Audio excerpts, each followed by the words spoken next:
Assalamualaikum warahmatullahi wabarakatuh.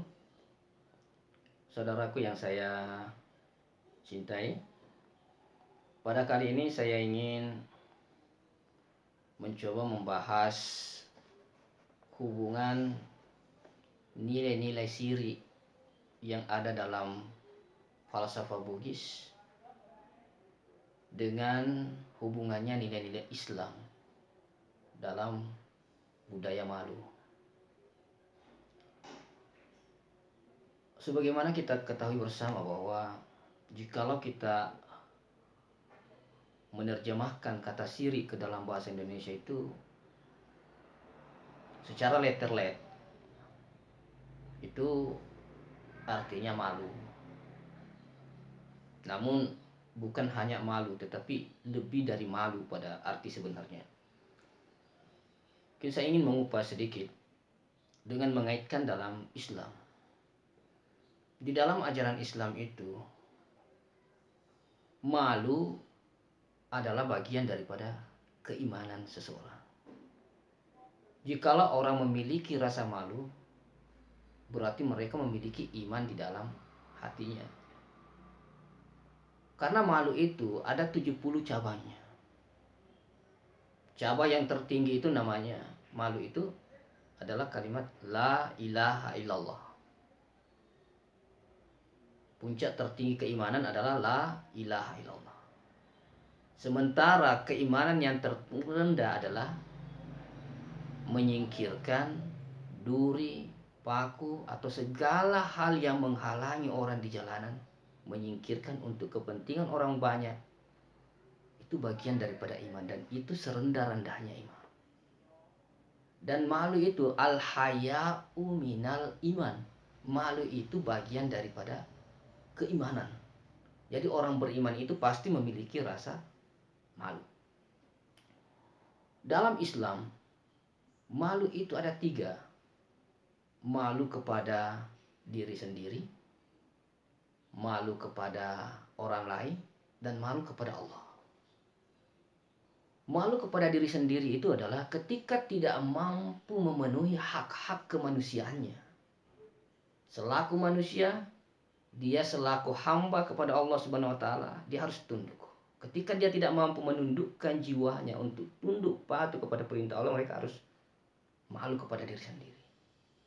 Yang kedua, malu jikalau tidak mampu menjalankan tugas kekhalifaannya. Manusia itu diberikan hak oleh Allah untuk menjadi khalifah di muka bumi, memberikan pengaturan, memberikan melestarikan alam, memberikan kebaikan ke seluruh makhluk, menjaga alam ini keseimbangannya supaya tetap eksis. Itu tugas manusia. Ketika dia tidak mampu mencerminkan sifat-sifat ketuhanan itu kepada alam, maka mereka harus malu kepada diri sendiri. Selanjutnya, malu kepada orang lain. Malu kepada orang lain ketika dia menampilkan sebuah perbuatan yang tidak senonoh, tidak sepantasnya dikeluarkan di tengah-tengah masyarakat. Apakah dia melanggar daripada agama, melanggar daripada adat, melanggar daripada etiket, melanggar daripada susila, mereka malu. Mereka malu jikalau melakukan hal yang melanggar daripada kesemuanya itu. Mereka malu mengambil yang bukan haknya. Mereka malu jikalau berbuat sewenang-wenang. Mereka malu jikalau berbuat zolim, mengambil hak orang lain. Mereka malu kepada manusia karena perlakuannya itu perlakuan yang tidak manusiawi, sehingga dia harus malu. Yang ketiga adalah malu kepada Allah. Inilah malu yang tertinggi. Malu kepada Allah itu adalah ketika dia tidak mampu, merasa dirinya tidak mampu mensyukuri seluruh nikmatnya dan tidak mampu menggunakan seluruh fasilitas yang diberikan Allah kepadanya, baik kesehatan, kemampuan, pikiran, dan dia tidak mampu menundukkan diri, melaksanakan seluruh perintah Allah, maka dia malu. Ini malu yang tertinggi, yang paling banyak. Tetapi cabang-cabang malu nanti itu ada yang malu dalam harga diri, ada yang malu mempertahankan kehormatan keluarga, ada yang ya macam-macam. Jikalau dalam Bugis, masyarakat Bugis mengenal malu. Siri itu disimbolkan sebagai jati diri manusia. Itulah konsep tertinggi dalam Bugis, bahwa manusia itu harus memiliki posisi yang ideal dengan memiliki sikap yang sangat tinggi, itu adalah malu. Malu itu adalah simbol kemanusiaannya. Ketika manusia itu keluar atau merendahkan dirinya, maka terkadang orang tua biasa menyebutnya bahwa narekodekna tugasiri una pada mana tu bawang rapat tahu joka. Nah sabak sirik itu patua tahu. Jadi sirik itu saking sakralnya, saking tingginya posisinya itu disamakan dengan manusia. Bahwa ketika manusia itu tidak punya rasa malu, maka dia sudah dianggap bukan manusia. Dia dianggap bahwa rapat tahu, bukan rupa tahu. Rapan nami tahu, tapi bukan tahu. Karena tahu itu adalah manusia abadi itu, manusia tongeng itu. Dia tidak mungkin melakukan hal itu. Manusia itu bersih. Manusia itu sangat tinggi posisinya. Jika kalau dikaitkan di dalam Al-Quran bahwa laqad khalaqnal insana fi ahsani taqwim, bahwa sesungguhnya manusia itu diciptakan pada sesempurna bentuk yang paling sempurna dan paling tinggi posisinya. Bahkan malaikat pun kalah jikalau manusia itu benar-benar menduduki posisi kemanusiaannya.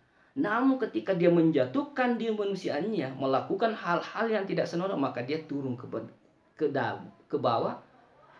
Laqad khalaqnal insana fi ahsani summa radadnahu asfala safilin. Kemudian dia menjatuhkan dirinya serendah-rendahnya di bawah binatang.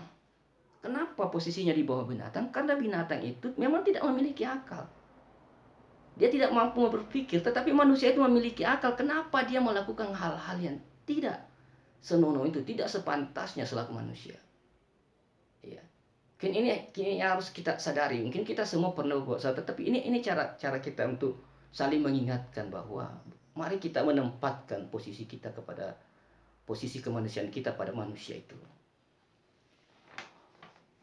Dalam hal membahas tentang siri ini sangat panjang sebenarnya penjelasannya. Mungkin tidak sempat saya. Mungkin di lain waktu saya akan mengaitkan bagaimana siri dengan jihad itu, bagaimana siri dalam mempertahankan, bolehkah ini dengan agama itu bertentangan, itu harus dijelaskan semua sebenarnya. Yang penting saya ingin mengaitkan pada kesempatan ini bahwa puasa itu mengajarkan tentang nilai-nilai siri. Kita akan malu, budaya malu kita, bahwa ketika kita diwajibkan untuk berpuasa, maka kita sangat malu untuk makan di depan umum. Jikalau kita memiliki rasa siri di dalam. Pertama, kita malu dengan manusia. Malu kepada manusia. Kok saya mau makan di depan orang pada waktu orang-orang sedang berpuasa? Itu akan kita merasa berbeda dengan orang baik. Kita seperti menjatuhkan diri. Karena berbuat hal yang tidak dianggap baik, tidak pantas di depan masyarakat. Itu pertama yang diajarkan. Yang kedua, malu kepada diri sendiri. Kenapa? Meskipun kita tidak ada yang lihat, tidak ada yang tahu, kita bisa mengambil makanan itu, memasukkan dalam kamar, makan sesudah itu sikat gigi keluar, itu kan bisa. Tapi kita malu pada diri sendiri bahwa saya membohongi diri saya. Saya malu. Yang terakhir itu adalah malu kepada Allah. Kita merasa bahwa kita dipantau terus Allah. Inilah yang disebut ihsan. Ihsan itu merasa Allah inilah yang sangat baik nilainya. Jikalau kita mampu memadukan tiga ini dalam kehidupan, itulah yang disebut sebenarnya nanti adalah orang yang memiliki keimanan dalam malunya.